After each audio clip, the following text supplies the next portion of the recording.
Mahakama ya wilaya ya Ubungo jijini Dar es Salaam imetoa hati ya kukamatwa kwa mshtakiwa wa tatu Moses Fusi katika kesi ya wizi wa mtoto wa kiume mwenye umri wa miaka mitatu inayowakabili watuhumiwa watatu.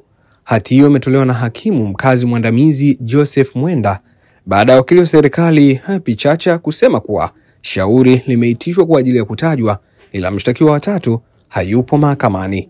Hakimu Mwenda alisema hawezi kusikiliza shauri hilo hali ya kuwa mtuhumiwa mmoja hayupo, hivyo anaahirisha kesi hiyo hadi Novemba 26 mwaka 2025, huku akitoa hati ya kukamatwa kwa mshtakiwa huyo. Mbali na Fusi, mshtakiwa wa kwanza ni Brighton Agustini, mkazi wa Kisesa Mwanza. Pia mshtakiwa wa pili ni Alpha Kivuyo, mkazi wa Arusha, ambapo anadaiwa kutenda kosa hilo Agosti 26 mwaka 2025 katika maeneo ya Ubungo jijini Dar es Salaam.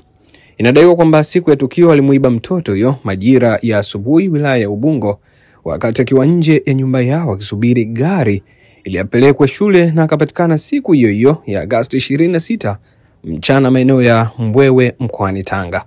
Katika shauri hilo, mtuhumiwa wa kwanza Agustini aliomba mahakama impatie muda wa wiki 2 kwa ajili ya kutumia dawa kutokana na kukabiliwa na maumivu ya kichwa baada ya kushambuliwa sehemu mbalimbali za mwili wake na wananchi wenye hasira kali siku ya tukio, hivyo kuna muda anapoteza kumbukumbu. Mimi naitwa Mikandaba na hizi ni ripoti zaidi juu ya vile ambavyo vinaendelea mahakamani.